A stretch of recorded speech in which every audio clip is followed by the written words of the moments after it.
On your Friday episode of Locked On Raptors, we continue our player review series with a look at numero Vincent himself, Chris Boucher, who this season underwent maybe a bigger transformation than any player on the Raptors roster. He's a winning player now. We'll talk about how he got there, what still needs work in the offseason, whether the Raptors should be bringing him back in the offseason. Spoiler alert, yes, they should. That's all coming up on today's episode of Locked On Raptors. Thanks for being here. You are Locked On Raptors, your daily Toronto Raptors podcast, part of the Locked On Podcast Network, your team every day.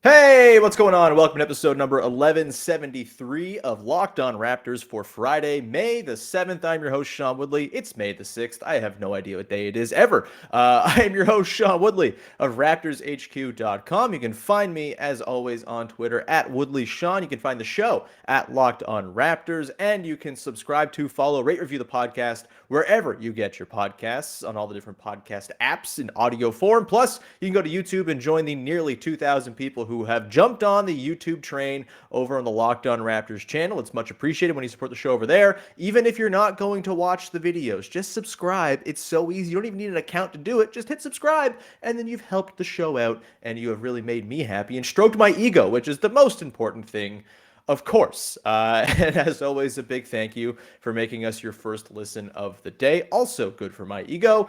And with that, let's get to it. On today's show, it's just me. Katie Heindel was going to be here, hoping she's feeling better. She had a migraine headache come on this morning. And boy, oh boy, a migraine headache is like the worst thing in the world. So hope Katie's feeling better. She'll be on next week. She's going to talk about OG Anunoby on her player review episode. We've got a fun slate of guests lined up for next week. But you just get little old me today. And we're going to talk about one, Chris Boucher, who was a guy who I had long been a skeptic on. Really did not buy into the Chris Boucher hype. Last season, even in Tampa, when he was putting up career-high numbers and bombing nearly 40% from three, I never really thought it was real or all that meaningful, right? It was a bad team. They were a really, really destitute roster, and Boucher had the opportunity to put up some good stats on a bad team, and that's kind of where I thought he was going to find his lot in life as an NBA player, and I didn't really think he was going to be part of the long-term picture. If you had asked me at the start of the 2021-22 season, is this going to be the final season for Chris Boucher in Toronto, I would have leaned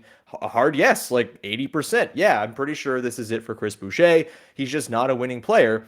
And what we saw from him this season was just an absolute transformation, which was a wonderful story to track and continues just an insane story that is the NBA career, college career, pre-college career of Chris Boucher. And it's been really cool to see him find his niche in the NBA and really kind of embody a lot of the spirit that the Raptors are looking for when it comes to the types of guys that they employ and the type of style that they play. He's just been a perfect fit for that this season. And so we're going to dig into the good, the bad, and what comes next for Chris Boucher on today's episode. Also going to dig into the stat of the year and the play of the year. And was Chris Boucher robbed for Sixth Man of the Year? We'll get into that in the stat of the year coming up a little bit later on. But first, we should get to the big takeaway, the big positive takeaway, which we're starting all of these player review episodes off with, and that is that Chris Boucher is a winning basketball player now, and one the Raptors really can't afford to lose. He fits the spirit and the sort of,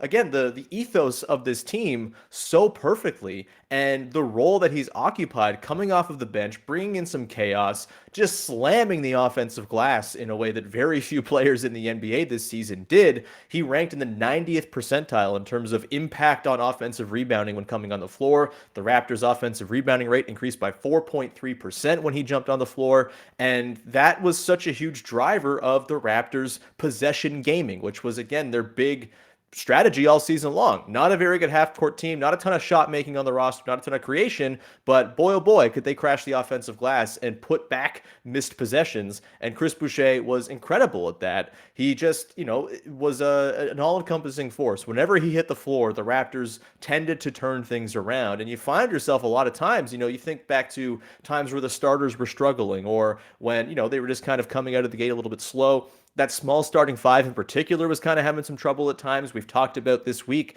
their numbers and why, they're sort of what's behind their awkward numbers and the sort of is the data behind them meaningful? Is it sort of noisy? Whatever it might be.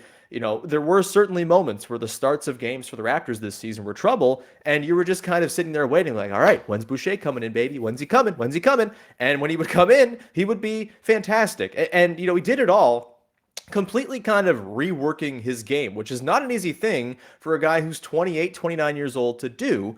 A guy who, for most of his career, in the G League and college, and then, sort of, I guess, last season as well, has been a bigger focal point a lot of the time. And, I think the real sort of highlights of his career have come when he's occupied that more sort of chaos-inducing bench role. You think back to 2019-20, when he wasn't like a terribly impactful on-court guy. That said, his numbers are a little bit noisy because that team was just so bloody good. Their starters were just unbelievable. They were killer in the clutch, times where Chris Boucher wasn't really on the floor. So his on-off numbers get a little bit skewed that way. But, he was still quite good that season, just not to the degree that he was this year. But we've seen him in his best NBA seasons, 2019-20, and then this past season, he's occupied that sort of lower usage. He's just going to do the dirty stuff, and he's not sort of bothering himself with, all right, well, I got to, work in some threes, and I got to dribble and put the ball on the deck a whole bunch. He just didn't do that, and he became such a lovely off-ball player for this team.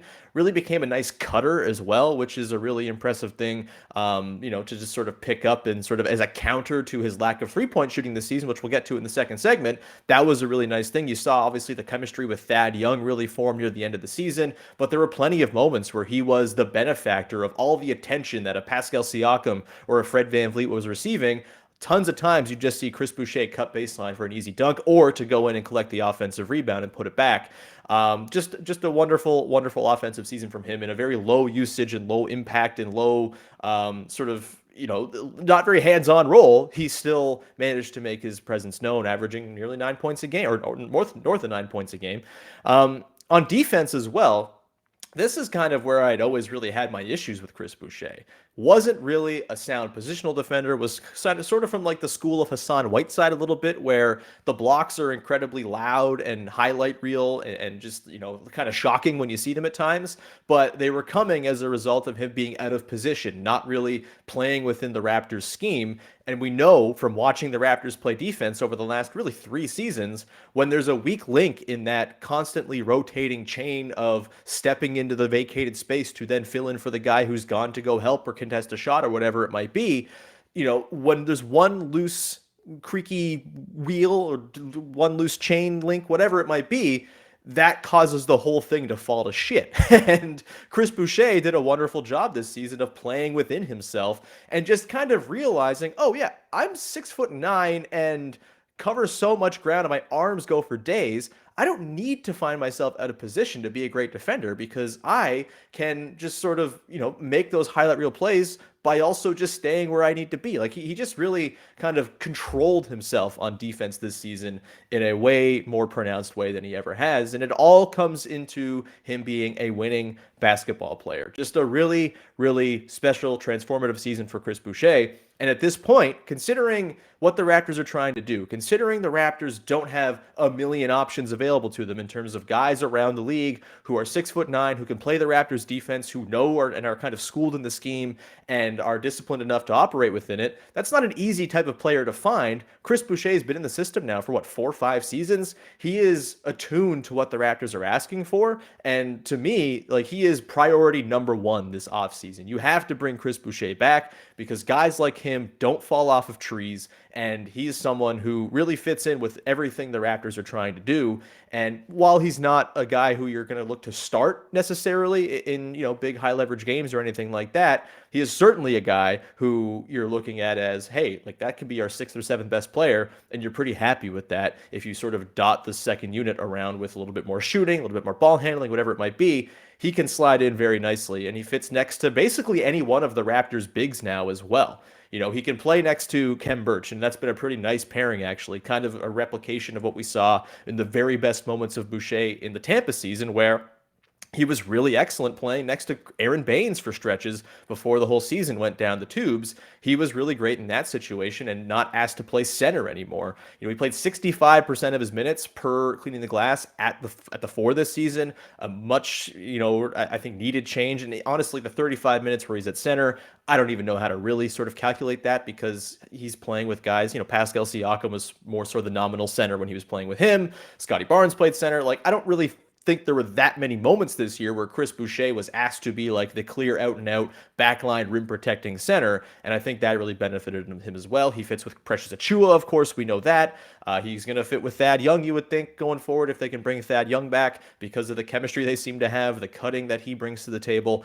He just has become a really nice puzzle piece for the Raptors, a guy who I was 100% confident in the postseason with him being on the floor, something that would have absolutely knocked me on my ass if you said that was a thing that was happening at the start of this season. So all credit to Chris Boucher, a really awesome, just a career-altering and defining season for Chris Boucher. It's really, you can't really mince words with it. He totally changed my outlook, changed, I think, the league's outlook and the Raptors' outlook on what Chris Boucher is as an NBA player, and that is to be celebrated. On the other side, we're going to get into the bad stuff, which mostly just is tied up in his three-point shooting. We'll talk about whether that's an anomaly, whether it's possible for him to get back to that 38.7% mark he hit in the 2021 or 2020, 2021. There are too many 20s in this decade. I hate saying the years, and I will hate it for the next 10 years. Anyway, it's brutal. Either way, we will talk about, whether he can get back to the plateau or the peak that he hit in 2021 in Tampa, or whether there's maybe sort of a middle ground between the 29% he hit this year and that career high year he had a season ago. So we'll get to that in just one second here. But first, I want to tell you about our friends over at Built Bar, who are making the best tasting protein bars you can find. I am finally back exercising, baby. I busted out my bike yesterday. It's something I typically like to do like 3 times a week, but the last couple months have been crappy weather, and I've been sad, and I've been sitting around doing nothing. But I now have more reason to have my Built Bars because they are a great way for me to power up for a long bike ride. I can bring one with me. I can stuck it in my pocket or my backpack, whatever it might be, if I'm going for a longer bike, and that is a great snack for me to have midway through a ride, after a ride, before a ride, whatever it might be. If you, like me, are finally getting off of your ass and starting to exercise again now that the old seasonal affective is wearing off, Built Bar is an awesome way to power up your workout and also make you feel like you're indulging. It's kind of awesome. You have something that kind of tastes like a candy bar just before you go for a workout. It doesn't really compute in the brain, but it does, and it powers you through. It's a nice meal replacement, even if you're not going for a workout. If you don't want to have a heavy breakfast, highly recommend a Built Bar to fill that hole in the morning as opposed to some heavy meal. I'm not a heavy breakfast person. Maybe you are, but if you are like me and not, you can go have a Built Bar, and it'll be a great way to start your day. Most bars contain 130 calories, 4 grams of sugar, 4 grams of net carbs, and 17 grams of protein. You can go to built.com, use the promo code LOCKED15 to get 15% off your order. That's the promo code LOCKED15 for 15% off at built.com. All right, we continue on here with your first listen of the day, talking about Chris Boucher with his player review episode here. And we move now into the second segment, which is the bad, the stuff that needs work, the stuff that can be improved upon going into next season. And really the only quibble you can find with what Chris Boucher did in the role that he was asked to play this season is that he didn't shoot the three at all very well. He shot this season on, let me just pull up the numbers to be exact here, 2.9 attempts a game, so down a full attempt from last season. I think kind of speaking to his realization that it doesn't have to be super three dependent, which is not a bad thing necessarily, but he did shoot just 29.7% on 2.9 threes a game. Not what you want. He was at 38.7 earlier. He was at 38.3 last season, which is a really excellent mark on 3.9 attempts a game. I'm fine if he's at 2.5, 3 attempts a game as opposed to 4 or more. That's no problem to me. If he can just knock down a couple more of those, a week,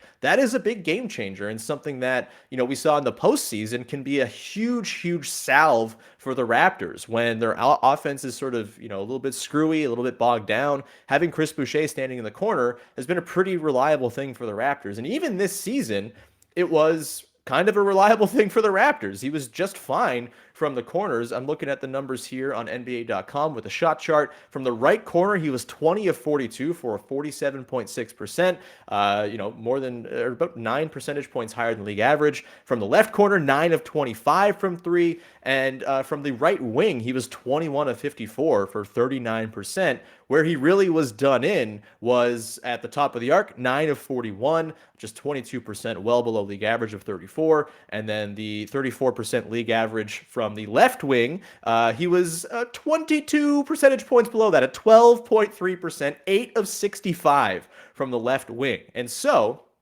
the fix might be kind of easy here for the Raptors and Chris Boucher. It might just be a matter of him standing in different spots on the floor, just standing in the corner and being a corner three-point shooting guy. Stick him there like PJ Tucker and just let him take those shots that he's proven he can knock down. He just didn't have it from above the break. It's bizarre to see that disparity between the right wing and the left wing. I'm not really sure what that's all about. The fact that the left wing is where he took the most threes from when it comes to these 5 zones we're talking about, also pretty weird to try to parse. I don't really understand that either. But if you just look at that shot chart and realize, okay, this is a guy who can shoot from the corners pretty reliably, did so last season as well. Maybe that's just his lot in life. He's a corner catch and shoot guy. You don't need him above the break. He's not going to run pick and pop for you necessarily. Get him rolling downhill as a roll man, or don't use him as a screener at all and just stick him in the corner. And eventually teams are going to start after worrying about that three-point acumen from in those corners. And if they're not, then you got cuts available to you and things like that, which he's proven he can be quite good at, especially creeping along the baseline.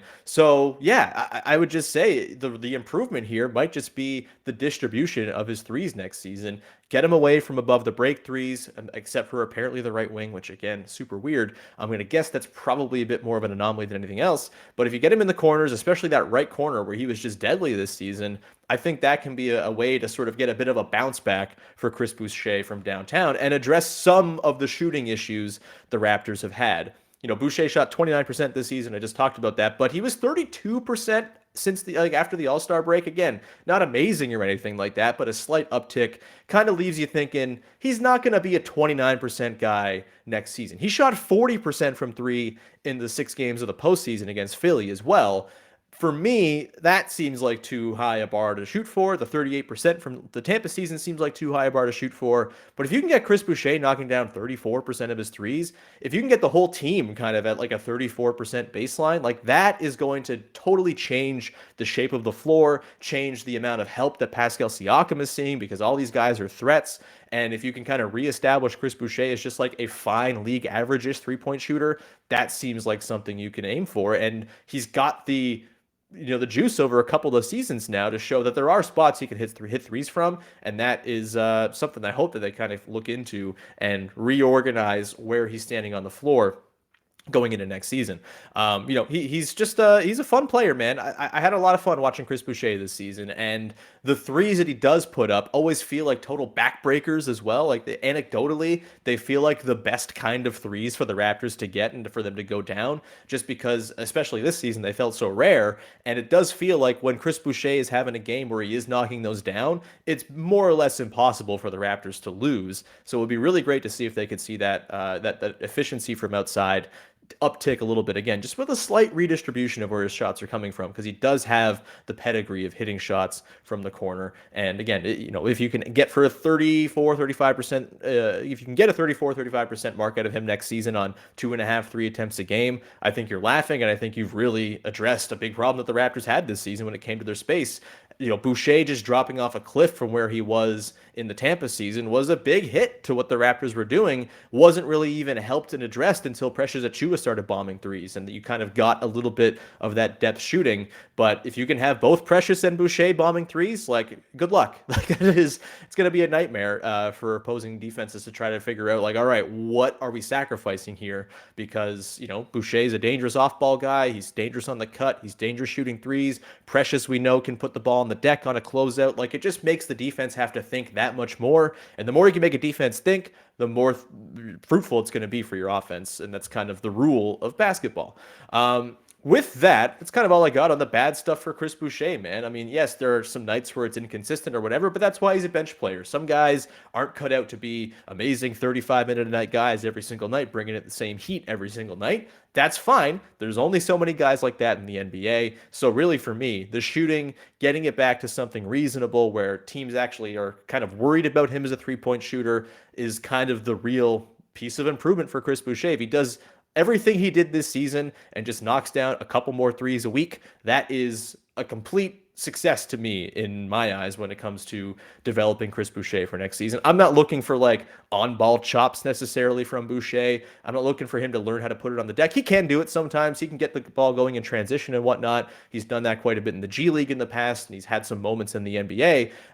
But really, I think there's not that much of a sort of cause for concern if he doesn't become an on-ball threat. If like with the ball in his hands, kind of putting it on the floor, if he's just a guy who can knock down catch and shoots and make the odd sort of catch and shoot and not catch and shoot, catch and drive past the closeout without it being sort of a huge staple of his game, I think that's totally fine. One other thing I did note as well, didn't note in the positive stuff off the top, is that he became the Raptors charge king this season. That was cool to see. The team still had fewer charges, I think, combined than Kyle Lowry had all season for the Heat, but it was nice to see Chris Boucher kind of carry the mantle of taking charges from Kyle Lowry and keep that tradition alive. Even though now officially that Kyle Lowry's out of the Raptors system, I am anti-charge. The charge should be gone. It's a bad play. It's dangerous. What are we talking about? It's not even basketball. What are we doing here? Get rid of it. Anyway, we'll continue on here, and we're going to round out the show with our stat of the year, the play of the year, and the outlook for 2022-23 for Chris Boucher. Lots of contract talk coming up. And they should be giving him some money, man. We'll get to that in just a second here. But first, want to tell you about our friends over at BetOnline.net. They're your number one source for all of your sports betting stats and info. Find all the latest sports developments, league reviews, news, including this year's basketball playoffs, Major League Baseball, and this weekend's Run to the Roses at the Kentucky Derby, baby. Lots of great stuff you can get into over there. I, personally, am a person who is a fan of the happiness hedge, which is where your sports team is playing a game, and you bet against them so that if your team wins, you are happy, but if your team loses, you at least get some money to make yourself feel a little better. And I've been doing that with the Toronto Maple Leafs, baby. The team that is constantly making me feel sad, might as well make some money off of them. They got game 3 coming up tonight. Why don't you throw some money down on the Tampa Bay Lightning to beat them? And then if they lose, if the Lightning lose and the Leafs win, then you're feeling happy no matter what. Head to the website or use your mobile device to learn more about the trends and the action at BetOnline, where the game starts. All right, and we move now into the final segment of our Chris Boucher player review, where we are going to bring back our staple segments for these episodes: the stat of the year, the play of the year, and the outlook for next season. So for the stat of the year, let's begin here. My stat of the year for Chris Boucher is plus 5.1, which was his on-court differential when he was on the floor for the Raptors. They were 5.1 points. 5.1 points per 100 possessions better when Chris Boucher was on the floor than not.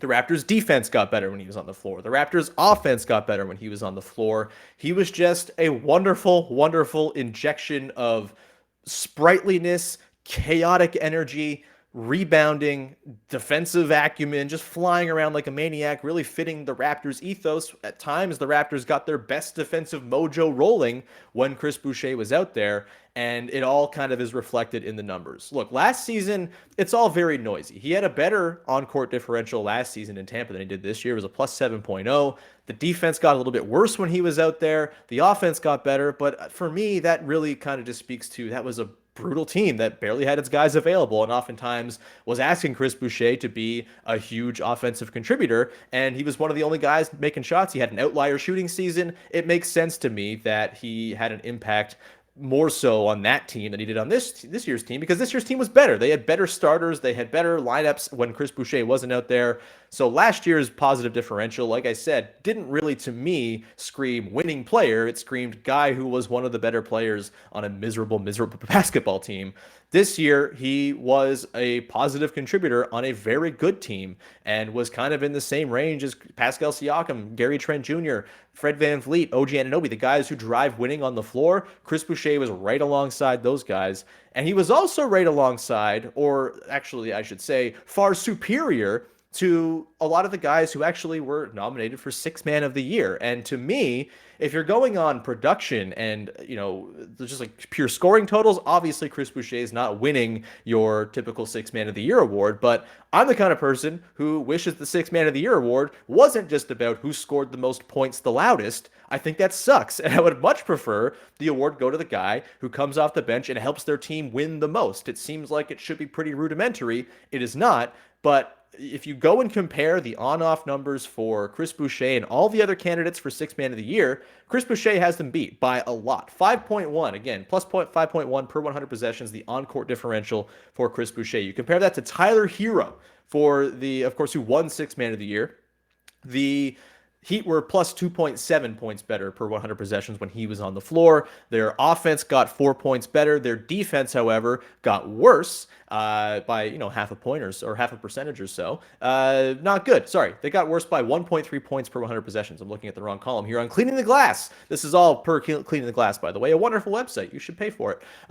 It's pretty cheap and it's great. Either way, Tyler Hero plus 2.7, about half of the on-court differential that Chris Boucher was putting up. Jordan Clarkson, the other candidate from the Utah Jazz for Sixth Man of the Year, a plus 3.3 net rating differential when he was on the floor versus when he was off. The offense for the Jazz got a little bit better. Their defense got a little bit better. Credit to Jordan Clarkson. Good stuff, but still below that plus 5.1. Of course, look, you're going to value different things. Being able to be a huge scorer for a team is a valuable thing to have off the bench if you are starved for offense. I mean, the Raptors could have used a guy like that this season for sure. Gary Trent Jr. coming to you next year, baby. But either way, I think you could, again, it's all sort of a philosophical thing, right? Do you prefer the sort of gunner type who doesn't really change your sort of overall impact that much, but he helps you survive minutes? Or do you like the guy who comes in and totally changes games with his energy and his offensive rebounding and his defense? I'm going to side with the latter, but, the voters, obviously, with this award, you tend to go with the guy who scores the most buckets. The other guy who was up for the award played a similar position to Chris Boucher. I think a similar kind of role in that he wasn't asked to be one of the best players on his team, and that's Kevin Love. And he had a great season. It was really awesome to see Kevin Love not throw temper tantrums anymore and be kind of happy when he was on the floor for the Cavs this season. It was a nice sort of redemptive season for him after a couple of really dark years there in Cleveland. But he did not have a positive impact on the floor at all for the Cavs this year. His point differential, the Cavs were 1.4 points worse per 100 possessions when Kevin Love was on the floor. That's way less than Chris Boucher's impact. It's very clear. The defense got worse. The offense got worse. He just was not as good a player for the Cavs in terms of driving winning as Chris Boucher was for the Raptors. So that plus 5.1 is my stat of the year for Chris Boucher. Again, speaking to the idea that he's a winning player. His on-court differential is in the 79th percentile in the entire NBA. For a bench player, that's bloody impressive. And he was far beyond any of the other Sixth Man of the Year candidates who got votes for the award and should be credited. And look, is a guy like Chris Boucher ever going to win the Sixth Man of the Year award when he goes for 9.4 points and 6.2 boards? Probably not, but I would like to see a bit of a sea change with how that award works, because a guy like Chris Boucher would be a huge benefactor from that, and I would like to see him, that type of player, get some recognition, because that's a good-ass player. He was an absolutely game-changing player for the Raptors this season and made them better when he was on the floor. That should be considered to me when you are talking about Sixth Man of the Year. And this is all coming from a guy who hated the Lou Williams season in Toronto. Maybe I'm still a little bit scarred.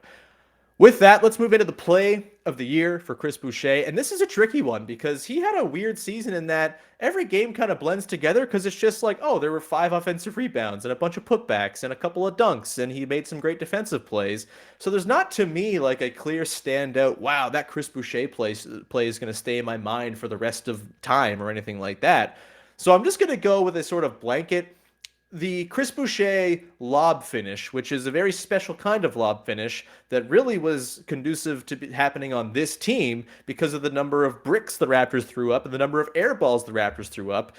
It must have happened like 15, 20 times this season. It happened 2 times in the same playoff game where the Raptors would put up an ill-fated 3 or mid-range jumper, and instead of hitting the rim, it would just land in the midst of Chris Boucher, who either was already on his way up to meet it or would have it sort of land in his hands and be like, oh, I guess I have this now. I should probably put this in the bucket. It was like my favorite recurring thing throughout the season. It's a shame none of those guys got assists for their ill-fated shots that led to those Chris Boucher lob buckets, but that to me is sort of like the type of Chris Boucher play that's going to stick with me for the rest of the offseason. And really, I'm going to associate it with Chris Boucher for the rest of time, frankly. It's just a very fun, weird, sort of quirky play that only really is happening on a team where you're missing shots as regularly as the Raptors do. And it just kind of speaks to the offensive rebounding, like the demonic approach to offensive rebounding that the Raptors took this season, and that Chris Boucher kind of embodied himself. So that's my play of the year. If I'm going to go with a game of the year for Chris Boucher, because I can't think of one specific play, I'm going to go with that Nuggets game in Denver where the Raptors pull off the win on the second half of the back-to-back after beating the Suns on the Friday. Chris Boucher was amazing in that game. I believe, let me find the box score here. I had it, and then I lost it. He had 21 points in that game. He had 9 offensive rebounds. He was 8 of 15 from the field. He had 4 blocks. Like, he was just everywhere. You go back and watch the highlights of that game. The number of times he rises up for offensive rebounds with like 3 Denver Nuggets, including Nikola freaking Jokic around him, was remarkable. So that to me is my sort of game of the year for Chris Boucher. But he had a lot of bangers, man. He had a really, really fun season. And, the sort of transformation he made. And I've talked about this. I've talked about him for half an hour. Didn't even really mention it. At the start of the season, he was miserable. The first month of the year, he was just completely unplayable. And in December, it really kind of turned around for him. And he just never looked back. And it was awesome to see. And those games, like the Nuggets game, became pretty regular. Like games where he's just constantly filling the stat sheet in a short amount of time. And even when he wasn't filling the stat sheet, and in that game, he was 1 of 5 from 3, didn't bleed into anything else whatsoever. He was just excellent start to finish, regardless of the threes. He just never let that bad shooting bleed into things. And even when he didn't have a big offensive night, he was still doing things defensively that were tremendous and hugely impactful. The offensive rebounding, of course, was kind of always a staple as well. That brings us to the outlook for the 2022-23 season for Chris Boucher to close out the show. And look, in the postseason press conference from Masai Ujiri, he mentioned Chris Boucher kind of alongside Precious and Pascal and Fred and Scotty and sort of the core guys that we all kind of associate with this team. And it does seem like the writing is on the wall that Chris Boucher will be back in some capacity. He just fits really wonderfully within the team. And for both team and player, it seems like a situation where like the value of Chris Boucher to Toronto is probably higher than it is for most other teams because of the way the Raptors play, because of their focus on the offensive glass, because he fits their defensive scheme, and he is in fact 6'9", which is the most prized thing in all of Toronto Raptorsdom. And so there seems to be like a pretty easy marriage there. Of course, he's Canadian. There's that sort of passport connection as well. Doesn't seem like Chris Boucher is itching to go anywhere. And the thing with the salary cap situation around the league this season is there's not a ton of teams with a ton of cap space, and it doesn't feel to me like Chris Boucher, a 29-year-old guy who is a very good bench player, but probably not much more than that. That's not the type of guy that teams go and spend a ton of money on, right? Like the one team that kind of stands out where Boucher would be a really good fit is the Memphis Grizzlies to me. That's a team that is, of course, very committed to offensive rebounding. Having some extra big man protection behind Jaren Jackson Jr. would be nice because of the foul trouble there.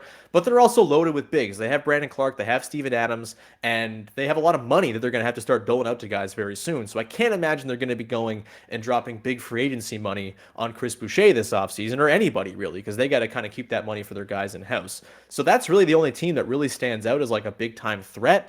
Maybe like the Pistons or something like that, but the Pistons don't feel like they're in the point where they're a Chris Boucher away from competing or anything like that. And so it really does feel like there could be a pretty easy marriage between the Raptors and Boucher for next season. And I really think it has to happen. Like if they lose Chris Boucher, that could just signal it's a failure of an offseason. I don't think it's going to happen, but I do think he has to be priority number one, and bringing him back should be the thing that they're doing above all else, even when it comes to, Thad Young. Maybe they have to pay Chris Boucher too much to make Thad viable to come back.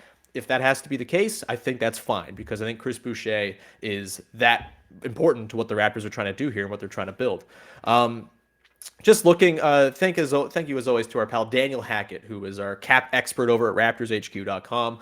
should probably get producer credits on this podcast for the number of times I ask him about cap stuff when we go into the offseason. But I asked him for a bit of a breakdown on like what can they afford to pay Chris Boucher coming into the offseason.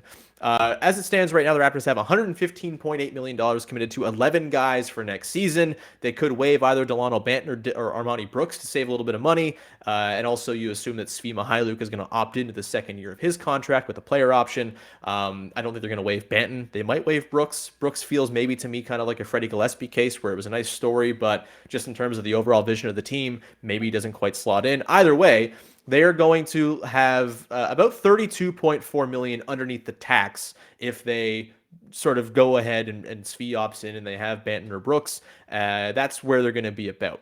$10.3 million would be the mid-level exception if they want to go and use that to bring in a shooter or an extra big or a point guard or something like that. DeLon Wright, please bring in DeLon Wright. Either way, that's what the mid-level exception is for them, leaving about $22.1 million under the tax to bring back their own guys, Chris Boucher and Thad Young. Maybe Justin Champagne's in there as well. I got to double check what his contract situation is. I'm not going to do it on the fly here. We'll talk about Justin Champagne some other time. But either way, when you throw in the second round of the Raptors are going to bring in, it's about $21.1 million in room for two guys in Thad and Chris Boucher. So obviously, I would like both of those guys to be back. That feels like enough money to make it happen.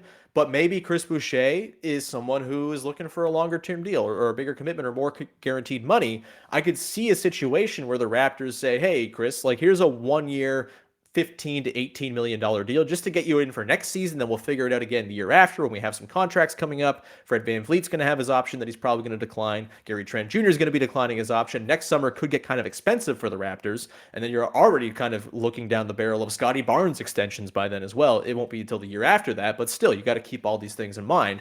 So I don't know if the Raptors are going to want to go and pay Chris Boucher 4 years and, I don't know, $60 million or something like that. But if they want to keep him around for 1 year, maybe it's sort of a balloon payment to keep him in for 1 year. And then you can kind of reevaluate after that. You'll still have his bird rights and all of that. And so if that's the case and it's like an $18 million deal for Thad Young, you're probably only able to offer $18 million for Chris Boucher. You could probably only offer Thad like $3 million or so, or the minimum or whatever it might be.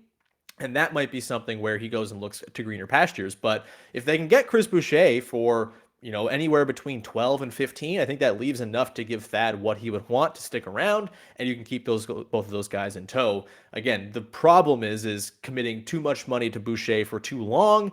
Probably a tradable contract. All of the Raptors contracts are going to be tradable, you would think. They'll still be under the tax. Obviously, things get weird and difficult if, guys start opting out and Fred and Gary Trent Jr. are up next summer, but I could see a 1-year deal, maybe like a 1-year deal with a team option or something like that for the second year with Chris Boucher at sort of a balloon style payment, and we'll see. But, I think it's very feasible based on the layout that our pal Hackett has given me to keep both guys. But again, Boucher's got to be the priority. And if you have to dip into that pool too much to make it so Thad can't come back, I think you got to do it because Boucher is really, really valuable to what the Raptors are doing. And I would like to see another year of him within this sort of player archetype to see if there's other stuff that can be expanded upon, in particular the shooting that we talked about in the last segment. So with that, I think we can round out today's episode. Chris Boucher is a fun guy to talk about, man. It's not always been the case. I was not always a big Chris Boucher guy. I will fully cop to being totally wrong about Chris Boucher. I think a lot of people were wrong about Chris Boucher and what he could be as an everyday NBA player and whether he was ever going to be a winning type player, but he certainly is now. And I hope he's with the Raptors at least for next season and perhaps beyond that as well.